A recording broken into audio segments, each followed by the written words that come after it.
Olha, esse vídeo não é para vender medo ou propaganda, esse vídeo é para ele informar, tá bom? Então, se você clicou nesse vídeo, eu quero que você saia desse vídeo um pouco mais informado, com menos medo, menos incerteza sobre o momento que a gente está vivendo.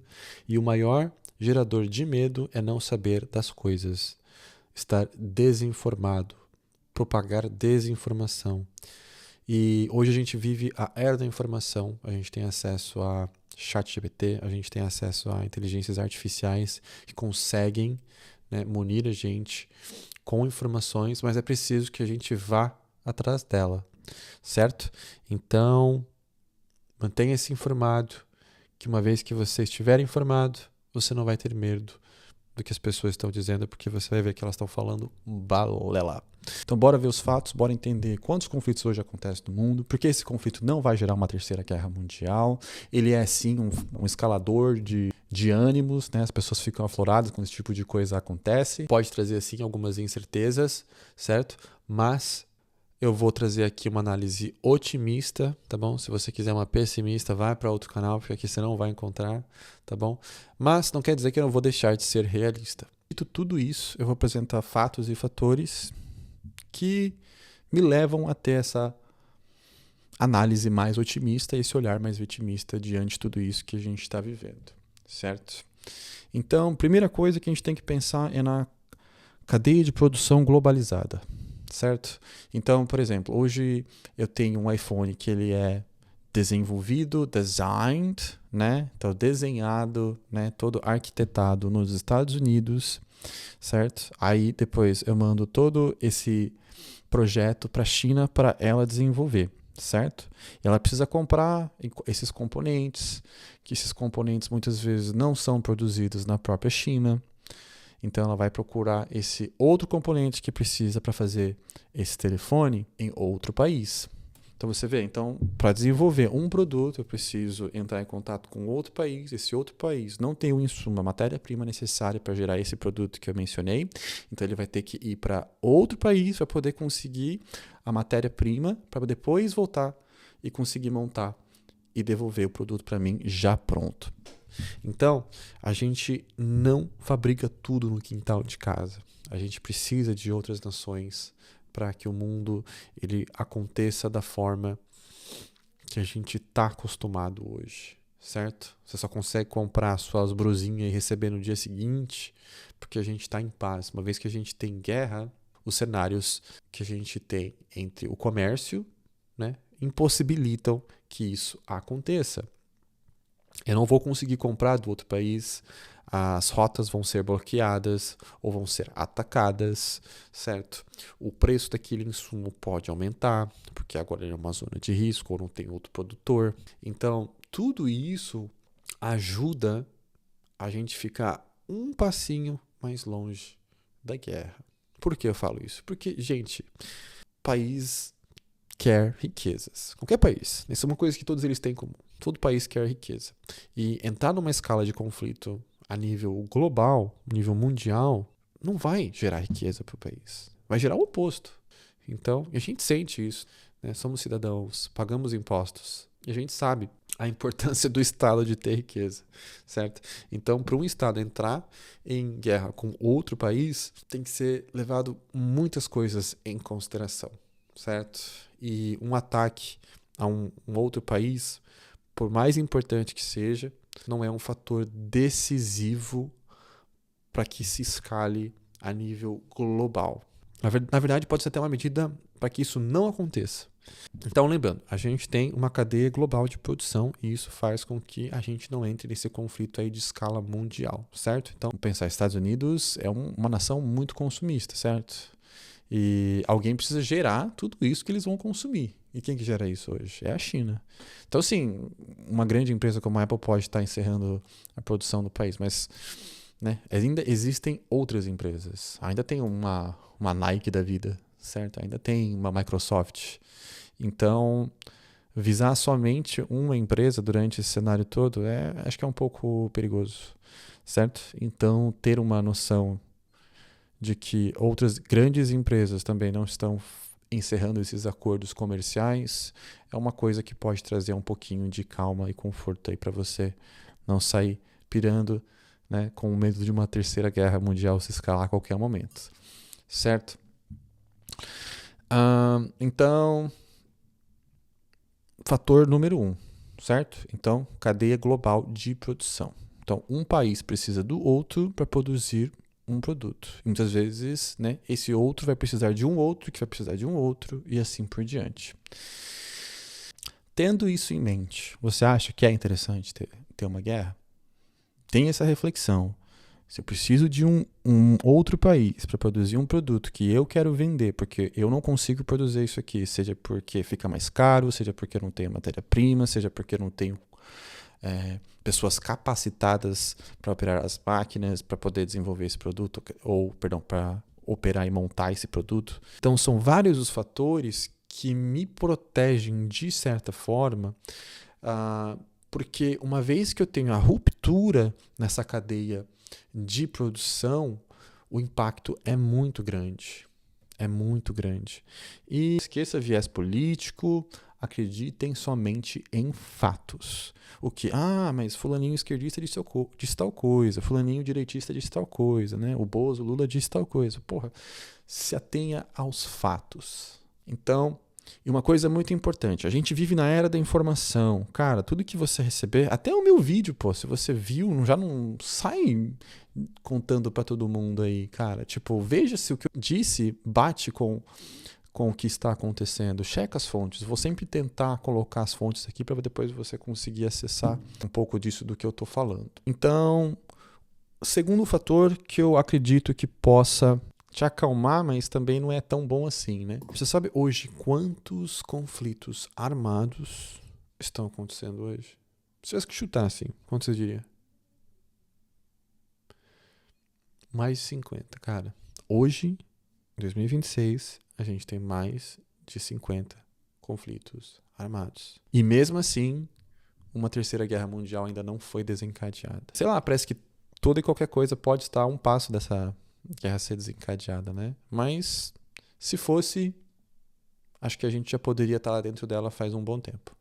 Mas o mundo como ele existe hoje dificulta um pouco isso de acontecer. Então, hoje, a paz que a gente tem, ela não é moral, né? Ela é mais econômica. Porque se você partir do pressuposto que já há tanto conflito, por que ainda não estourou essa terceira guerra mundial? Né? Fica aí a reflexão. Então, mais de 1/4 dos países que tem na Terra ainda estão em algum tipo de conflito. Então, como é que a gente faz para não enlouquecer em tudo isso? Vai atrás da informação, cara. Entenda o que está acontecendo. Se você conseguir fazer isso, você vai ficar muito mais tranquilo, eu te garanto. Então vamos lá.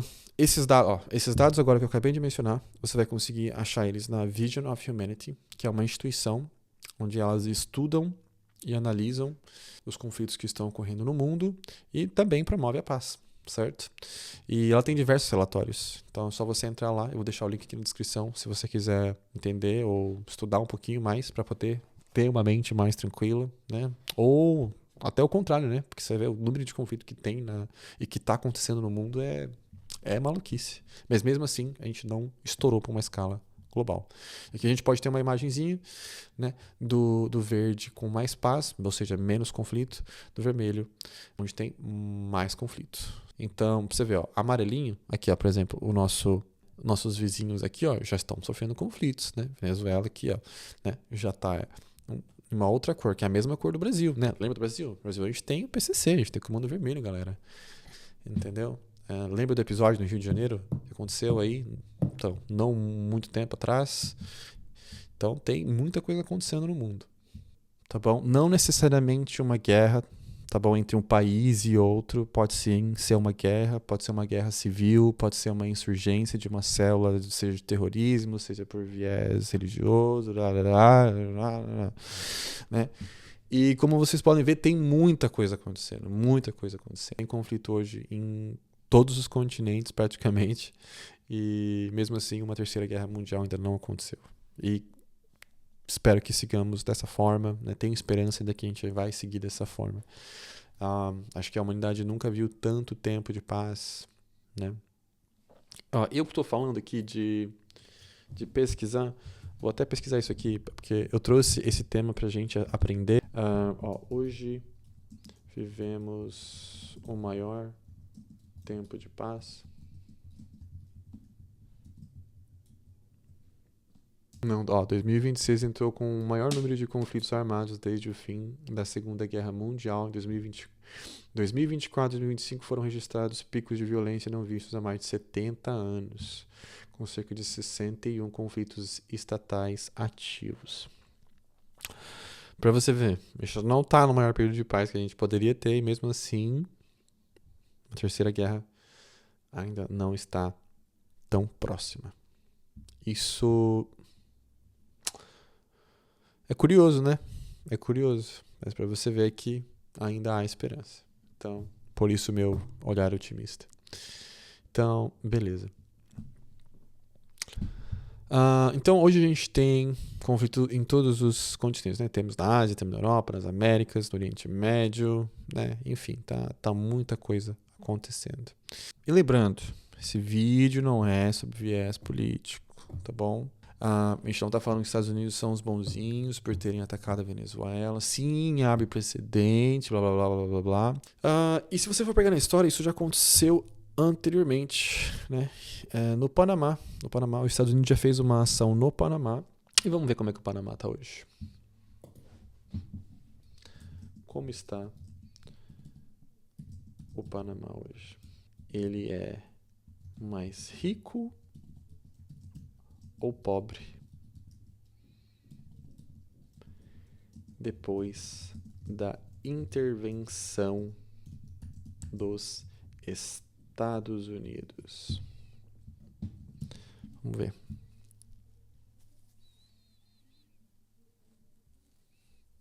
Hoje o Panamá é um país de rendimento médio, alto e uma das economias mais ricas da América Latina em termos de PIB per capita. A nação é inquestionavelmente mais rica após a intervenção dos Estados Unidos e, crucialmente, após a subsequente transferência do Canal do Panamá para controle panamenho em dezembro de 1999. E aí você vai me falar que o regime do Maduro é melhor? Não dá, né? Não dá. E aquele famoso, né? Contra fatos não existem argumentos. A gente não sabe como vai desenrolar essa história, né? O que o Trump necessariamente vai fazer com o país. A Venezuela expatriou muitas empresas, né? O que é expatriar? É só um nome bonitinho para falar que ela roubou, tá? Tipo, o governo venezuelano roubou muitas empresas, né? Sabe aquela Kellogg's?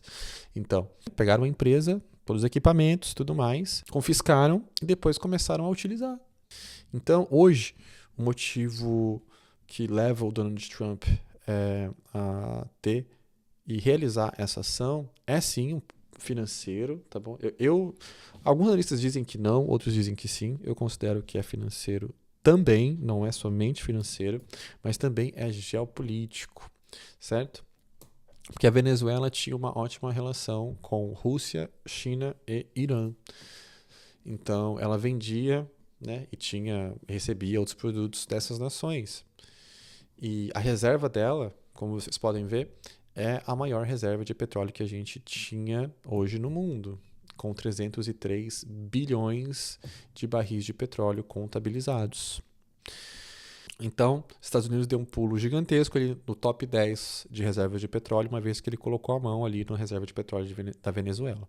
Fora os outros ativos, né? Também tem a possibilidade do governo também conseguir confiscar os bitcoins que a Venezuela teria comprado, né, supostamente, quando as sanções também começaram a ocorrer e tudo mais. Então, mais um ativo aí que cairia nas mãos do governo americano, certo? Então, não pensem que os Estados Unidos atacou a Venezuela para livrar simplesmente o país de um regime político, tá bom? E não pense que esse regime político também tenha acabado. Só foi retirado o Maduro, tá bom? Então, é muito importante entender isso, né? Algumas cartas ainda não foram dadas. E a gente tem que ser paciente para entender e ver o que vai acontecer. E por que esse petróleo ele é importante quando eu falo de China e eu falo de Rússia? Porque são dois países que compravam petróleo da Venezuela. Ou seja, eles tinham acordos econômicos. E a China e a Rússia acabam sendo prejudicada nesse quesito, porque eles compravam dele e agora não sei se vão deixar de comprar. Tendo em vista que os Estados Unidos também precisa vender para alguém, então pode ser que ele continue vendendo para esses dois países. Por que não?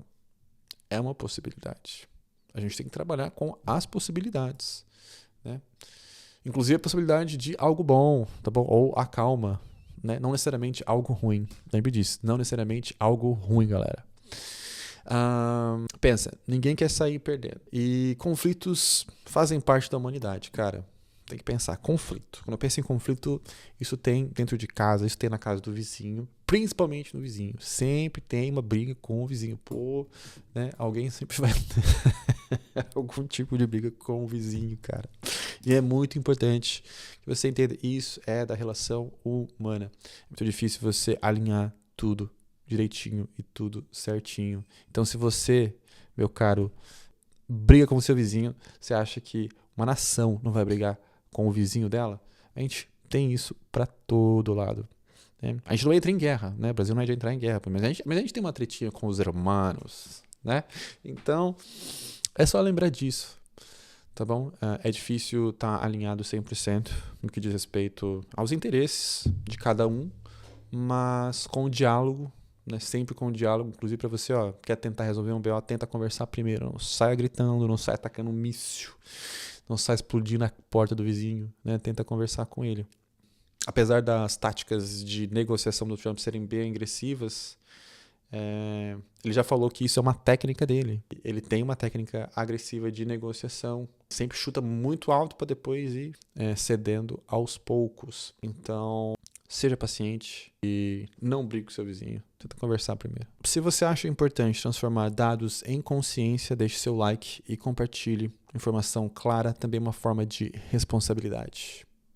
E por mais que essa ação na Venezuela tenha acontecido e a Venezuela tenha relações com a Rússia, com a China, com o Irã, ainda assim não é um fator que vale a pena sujar as mãos. É muito difícil falar isso, mas isso é uma realidade. Para um país entrar em guerra, tem que ter muitos fatores em risco. Somente alguns deles, por mais importantes que eles possam ser, não vão ser o suficiente para que você consiga gerar toda essa comoção a ponto de escalar para um nível de uma guerra mundial. Não é a China comprando briga diretamente com os Estados Unidos, ou os Estados Unidos comprando uma briga diretamente com a Rússia. E você vê como é que eles estão em atrito faz bastante tempo. Os Estados Unidos aplicou lá sanções econômicas para a Rússia e eles continuam operando, né? O Putin encontra o Trump e as coisas continuam acontecendo, né? Várias marcas saíram de lá, mas oficialmente, porque nos bastidores ainda, né, ainda é vendido iPhone na Rússia. Os governos eles vão tentando achar maneiras de continuar fazendo o que estão fazendo. E por que eu estou falando tudo isso? Porque, gente, a gente só consegue fazer esses acordos, esses comércios, quando a gente está em paz. Em paz. Dito tudo isso, então vamos pensar agora. A gente falou que não está havendo uma terceira guerra mundial, mas qual seria um fator determinante que poderia gerar essa possível guerra mundial? Então a gente tem que pensar em quais são as potências do mundo hoje, né? Então vamos pensar, galera, vamos pesquisar aqui. Então, potências mundiais atualmente. Vamos lá.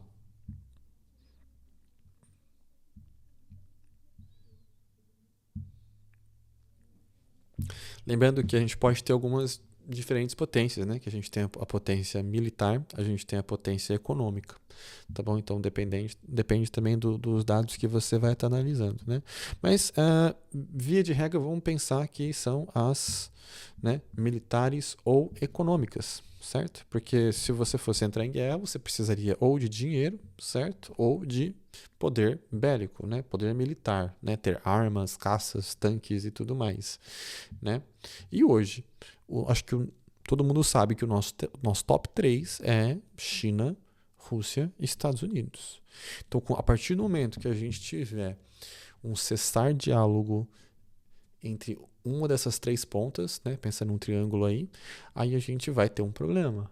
Até lá, acho que a gente pode ficar bem tranquilinho, porque muitas coisas estão se desenrolando, muitas cartas ainda estão sendo postas na mesa.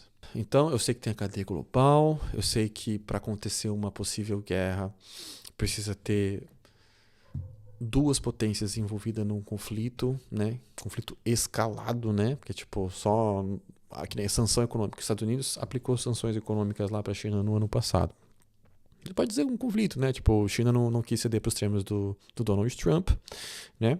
Mas agora o Donald Trump tem algo que a China quer para poder manter a cadeia de produção andando, que é o quê? É o petróleo, certo? Então agora o Trump ele tem mais poder de barganha. Cerca de 80% do petróleo venezuelano era para a China, né? Então, China, para produzir tudo que ela produz hoje, ela precisava do petróleo venezuelano. Certo? Precisava não, precisa, né? Porque ela não vai querer parar de produzir também. Então, ela vai tentar achar outros lugares? Sim, né? Mas todo mundo quer pagar o melhor preço. Então, talvez ela tente fechar um acordo com os Estados Unidos. Lembra que os Estados Unidos vinha tentado alguns tratados com a China, não deu muito certo? Pode ser que agora dê. Sei, né?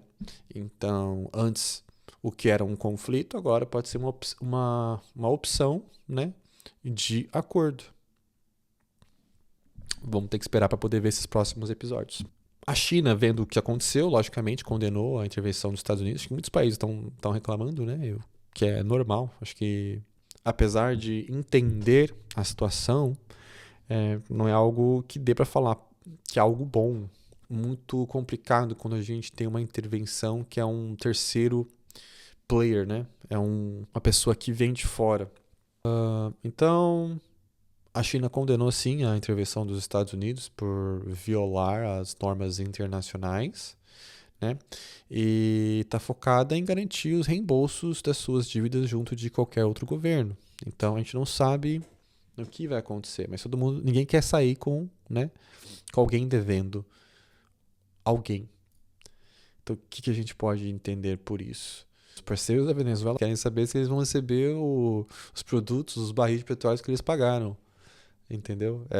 Essa é a preocupação do mundo agora. Eles não estão colocando apoio político pro Maduro. Se você gostou, fez sentido para você, te acalmou um pouco, manda pro seu amigo, manda pro seu vizinho, manda pro seu parente.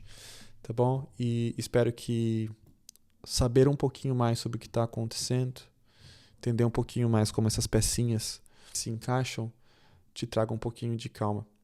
E lembre, cara, cheque suas fontes, entenda o que está acontecendo, vá atrás. Não deixe a notícia chegar em você de qualquer jeito. As pessoas às vezes transformam a notícia numa coisa que ela não é. E isso é muito perigoso.